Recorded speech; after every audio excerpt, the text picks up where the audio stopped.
자, 주식 초보군 주린이들을 위한 강의 이번 시간 시작하겠습니다. 오늘은 가치하고 가격을 비교하는 방법을 한번 알아보도록 할게요. 가치하고 가격이요? 똑같은 이야기 아닙니까? 네, 그렇게 생각하시는 분들도 있을 수 있는데요. 몇 가지 지표들을 가지고 비교해 볼 건데 조금 영어가 나오니까 영어 단어들이 나오니까 조금 복잡하게 보일 수도 있어요. 근데 뭐 어렵지 않습니다. 복잡할 것도 없고 어려울 것도 없는 가격과 가치의 비교가 되겠습니다. 그래서 이번 시간에 처음으로 기본적으로 회사의 가치가 아니라 가격이 어떻게 움직이는가 혹은 가격이 어떻게 평가되는가 이런 부분들을 가지고 이야기를 한번 해볼 거예요.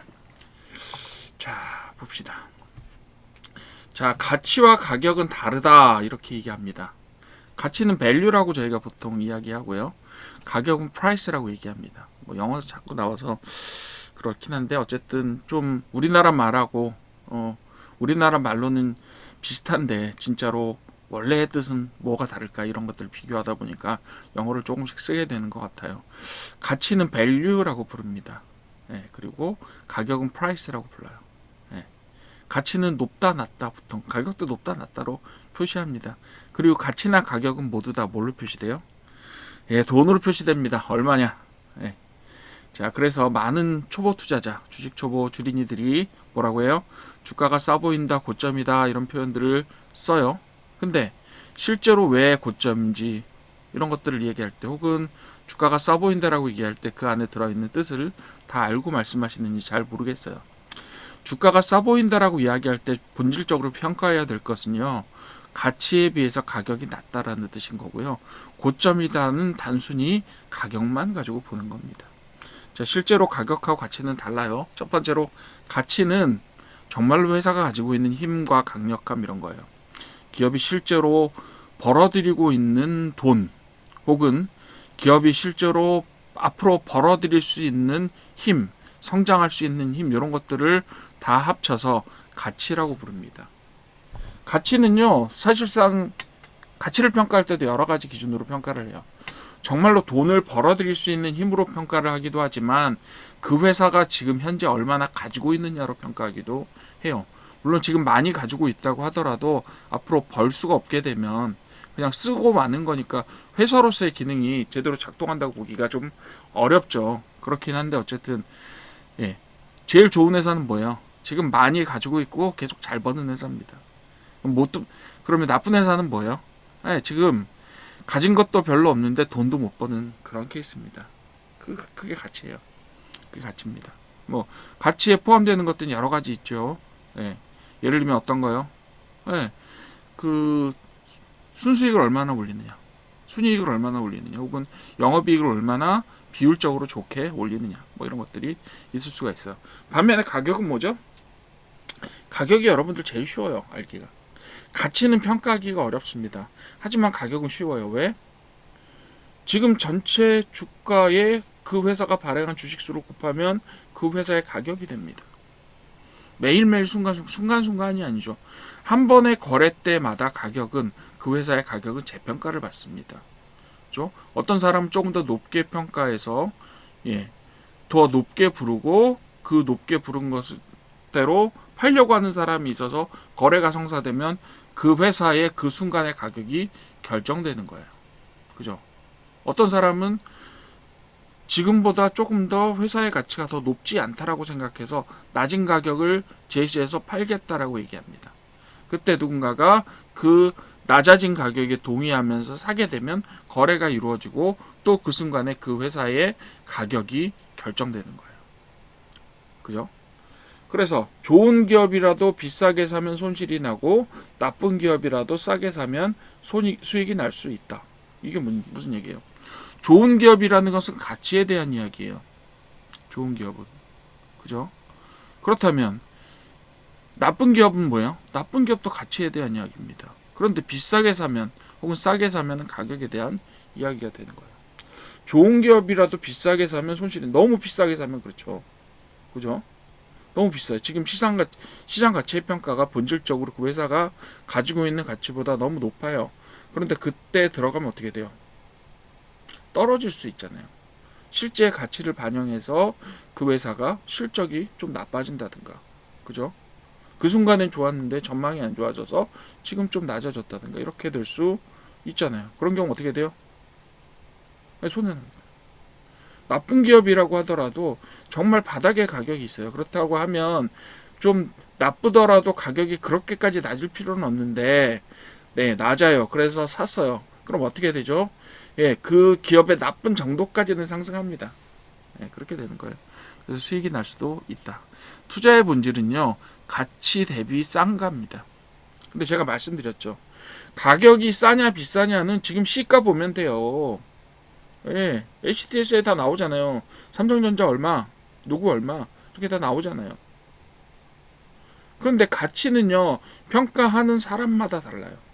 평가하는 기관마다 다르고 평가 방법에 따라 다릅니다. 어떤 사람은 이거 수익이 잘 나니까 앞으로 잘 오를 거야. 그러니까 지금 높더라도 산다. 이렇게 할 수 있죠.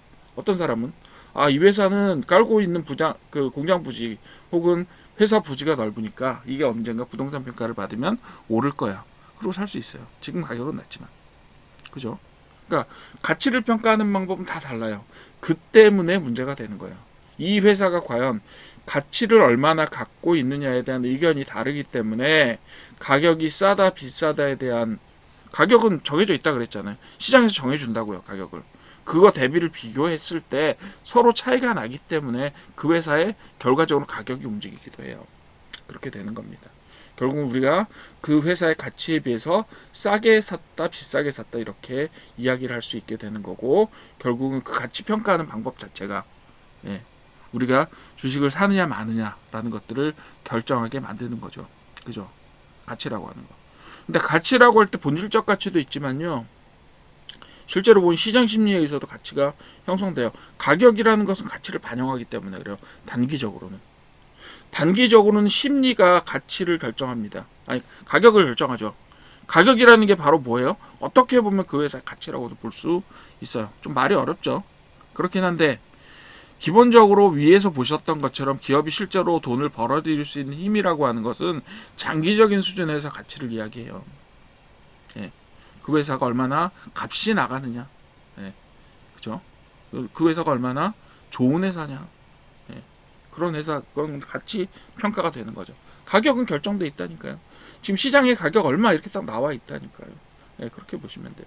그래서 두 가지를 비교하는 겁니다. 근데 가격은 결정돼 있다고 말씀드렸죠. 지금 시장이 평가했다. 그렇다면 우리의 투자 행위는 전적으로 뭐라고 볼 수 있어요? 가치에 대한 평가이자 가치를 기반으로 한 투자라고도 말씀드릴 수 있습니다. 자, 밸류에이션 얘기해 봅시다. 밸류에이션은 기업이 지금 가격 대비 싼가 비싼가를 판단하는 과정이에요. 그것을 하기 위해서 보통 세 가지 정도의 지표를 활용합니다.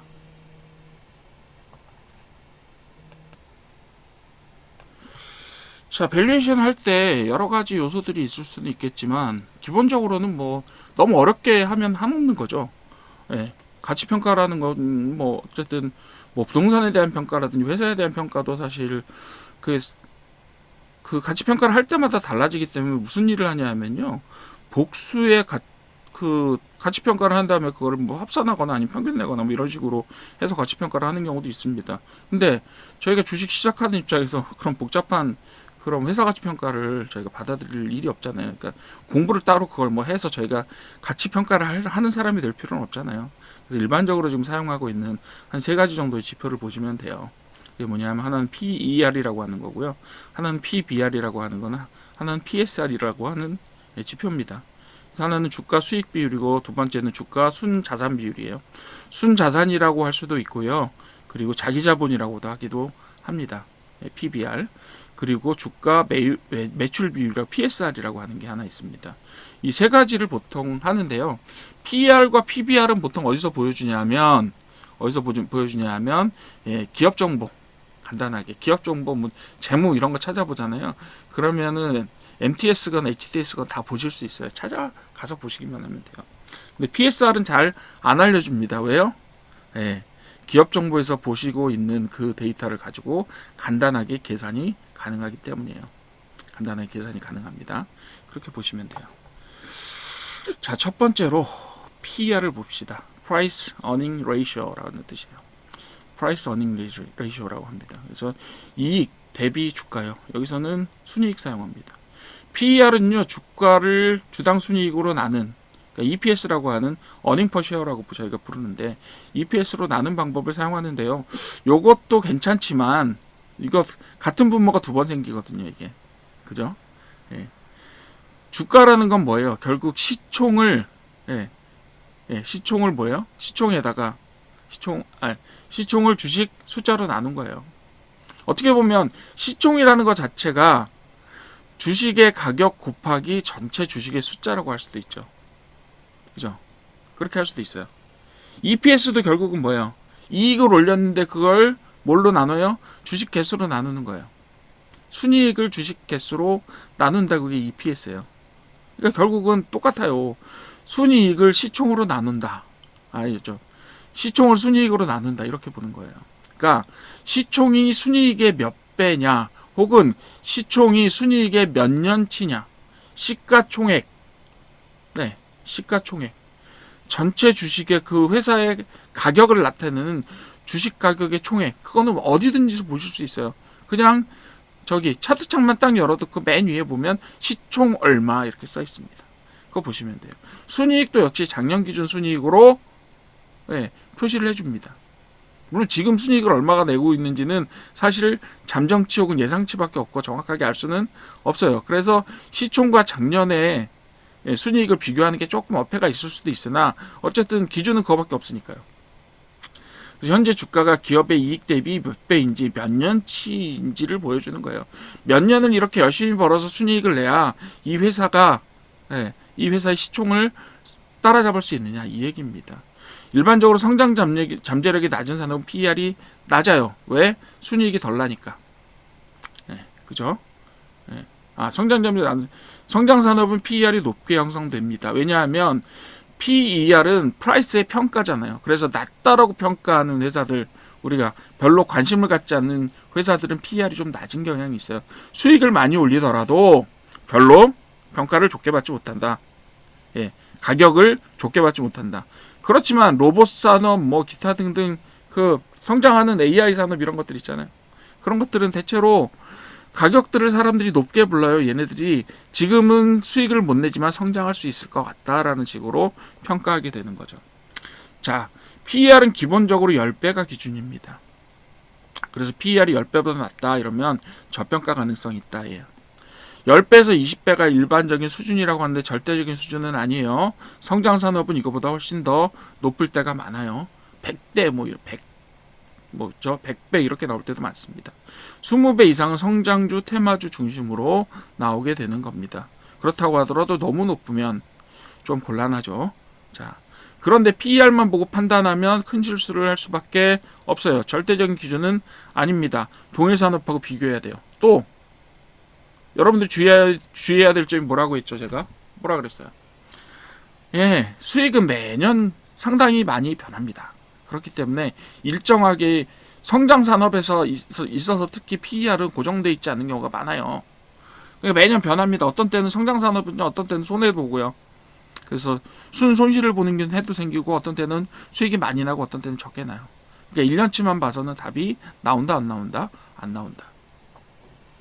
추세를 보시고요. 전체적으로 어떻게 흘러가는지를 보시고 그렇게 보셔야 돼요. PBR은 뭐냐면 Price Book Ratio입니다. Book. 자산, 장부란 뜻이에요. 정확하게. 장부에 쓰여 있는 가치의 대비로 Price, 전체 시총이 얼마나 되느냐 이런 얘기죠. 자산 대비 주가 수준이라고 보시면 되겠고요. PBR이라는 거는 자기 자본분의 시가총액이에요. 아까 설명드렸죠. 자기 자본은 뭐예요? 미천입니다. 미천. 남의 빚 제외하고 순수하게 빌려온 거 제외하고 내가 얼마에서 시작했다 혹은 벌어서 합쳐놓은 것까지가 얼마다. 이게 바로 자기 자본이에요. 자기 자본 뭐라고요? 자본금에다가 지금까지 벌어온 돈을 합쳐서 자기 자본이라고 부릅니다. 지금까지 벌어서 합쳐온 돈이요? 그걸 보고 이익잉여금이라고 불러요. 이익잉여금. 그걸 합친 겁니다.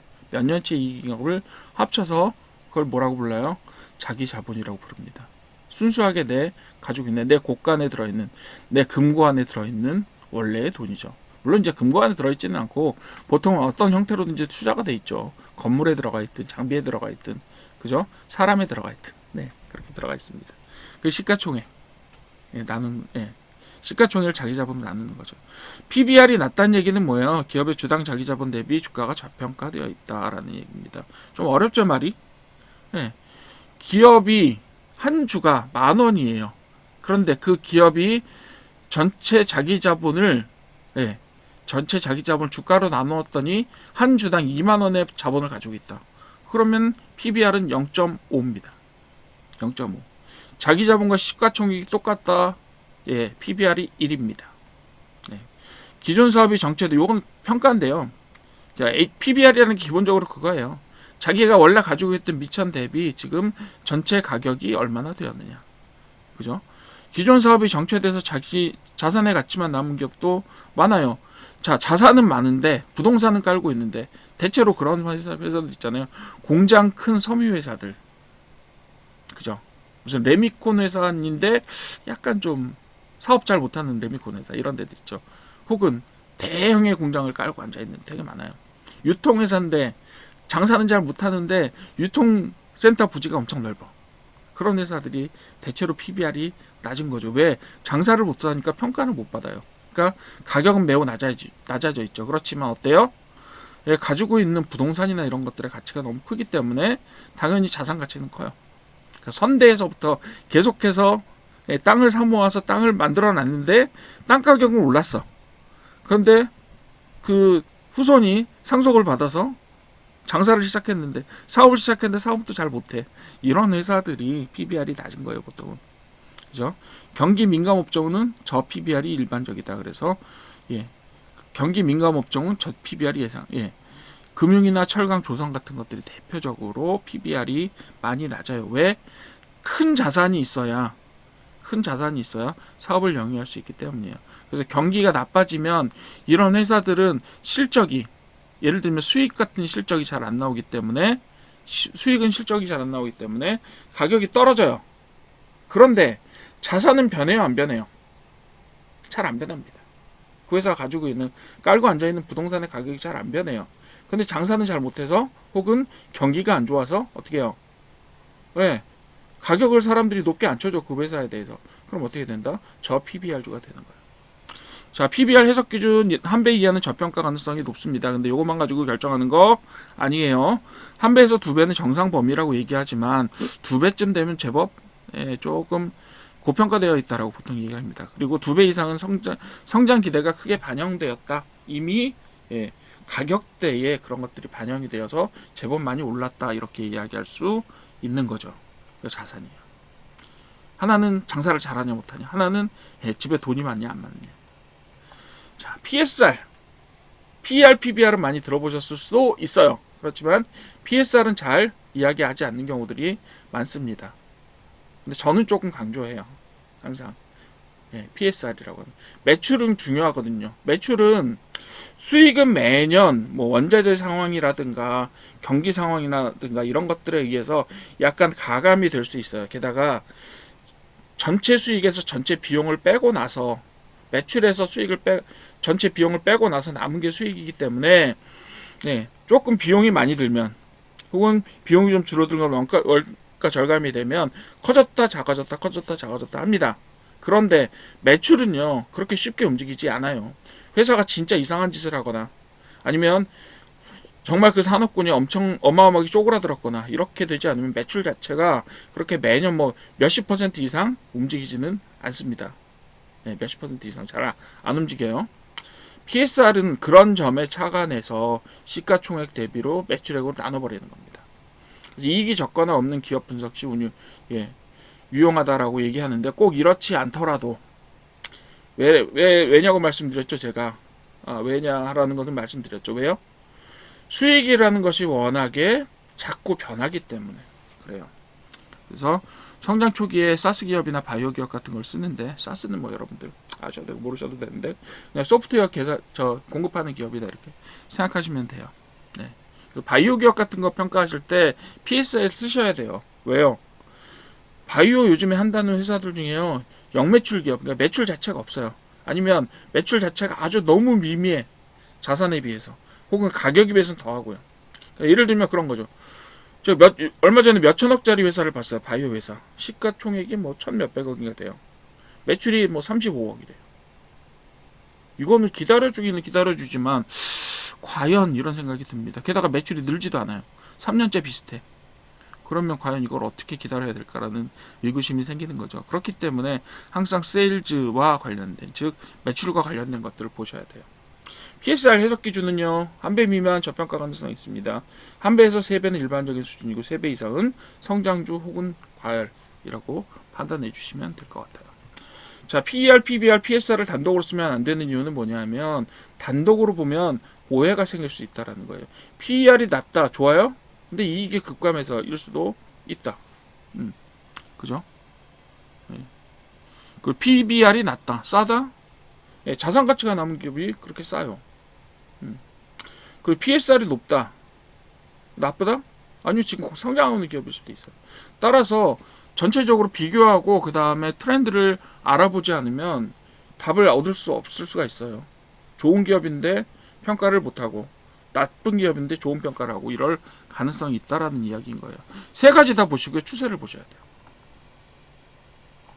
자, 밸류에이션 실전에는 어떻게 쓰느냐. 동일 산업대에서 비교하십시오. 같은 산업끼리 비교해 비교적 정확하기는 합니다. 하지만 절대적인 기준이 없는 건 아니에요. 아까 말씀드렸던 것처럼 동일 산업군이라고 하는 비교 대상군을 설정하기가 우리나라는 아직까지 좀 많이 나쁘다라고 말씀드렸잖아요. 그래서 동일 산업군끼리 비교는 하십시오. 그러나 이게 절대적이진 않습니다. 그리고 이익 성장률과 밸류에이션을 비교하십시오. 항상 PER이 높은 기업이라도 이익이 빠르게 성장하면 정상적일 수 있다라고 얘기하는 거고요.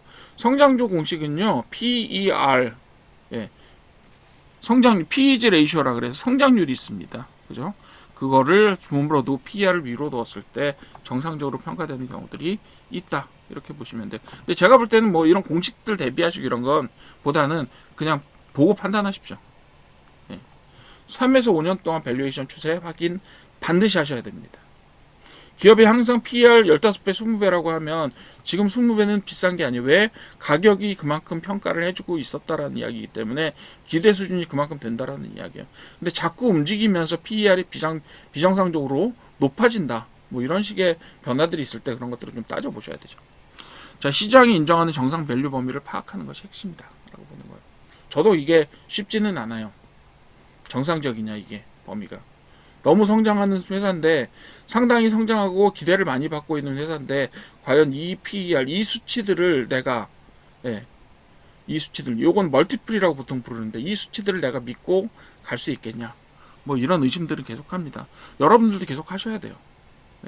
그래서 어느 정도 평가를 하시면서 아 이게 이 정도까지는 괜찮더라라는 감들을 잡으셔야 됩니다.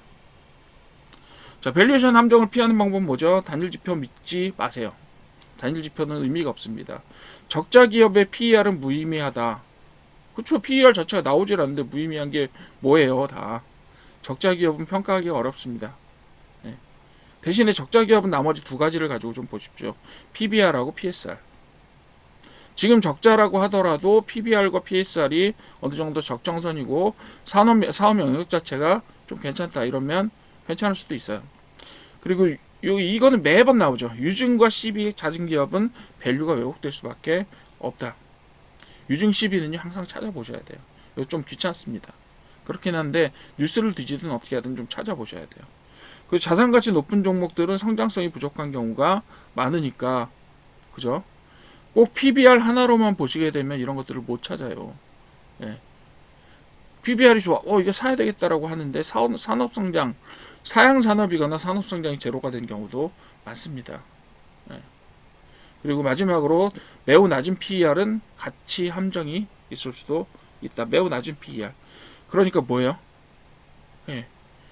버는 순수익이 엄청 많은 거예요. 근데 주가는 또 떨어져 있어. 이런 경우에 가치 함정이라는 저기 빠져 있을 수 있다. 그죠? 매우 낮은 PER. 요거는 어떠냐 하면 순간적으로 예를 들면 순이익 같은 경우는 단기적으로 평가하게 되면 자산 처분 같은 것을 했을 때도 영업의 이익이 발생하기 때문에 PER이 순간적으로 낮아질 때가 있어요. 네, PER이 순간적으로 낮을 때가 있습니다. 그리고 그렇게 보시면 돼요. 자, 여러분들이 다른 어떤 기준을 갖지 않은데 시장 가치가 되게 낮아져 있다라고 하면 어딘가 문제가 있을 수 있어요, 분명히. 그런 것들은 항상 생각을 해주시기 바랍니다. 자, 가치와 가격은 다릅니다. 가치는 뭐라 그랬어요? 기본적으로 그 기업이 가지고 있는 경쟁력 혹은 자산 가치 뭐 이런 것들을 이야기합니다. 하나는 경쟁력이고 하나는 자산 가치예요. 두 가지 측면은 조금 다릅니다. 그래서 이 두 가지를 평가하는데 여러 가지 기준들이 있는 거예요. 자, 가격은 뭐죠? 그 시장에서 그 주식시장에서 그 회사가 가지고 있는 지금의 전체의 가격 얼마다, 몇 억이다 라고 하는 것이 그 가격입니다. PER, PBR, PSR은 상대의 가치를 보는 핵심 도구입니다. PER은 그 회사가 돈을 얼마나 잘 버느냐, PBR은요 그 회사가 얼마나 회사 내에 가지고 있는 것들이 많냐, PSR은 뭐예요? 얼마나 팔고 있냐, 가격 대비로 얼마나 많은 매출을 올리고 있느냐 이겁니다. 세 개 다 보셔야 돼요. 비교는 동종업계랑 하고 그 다음 추세를 보셔야 된다. 이렇게 말씀드렸고, 성장률, 수익률, 수익성, 업황을 함께 봐야 되는데 함께 봐야 밸류에이션 함정. 하나만 보고 아이고 이거 잘못했네 이런 함정에 빠지는 걸 피할 수가 있어요. 그래서 저평가 기업을 탄 첫 단계는 산업평균 대비 상대 비교를 해보시면 된다. 이렇게 이야기를 했습니다. 자, 이제 가치와 가격을 구분하실 수 있겠죠. 그 세 가지, 그 가치와 가격을 구분하는 방법을 아시고 나서 도입해야 될, 그리고 아셔야 될 건 뭐냐 하면 바로 세 가지 지표입니다. 이 세 가지 지표를 잘 비교하실 수 있다라고 하면 여러분들은 성공 투자에 한 발 더 접근하신 거라고 보실 수 있어요.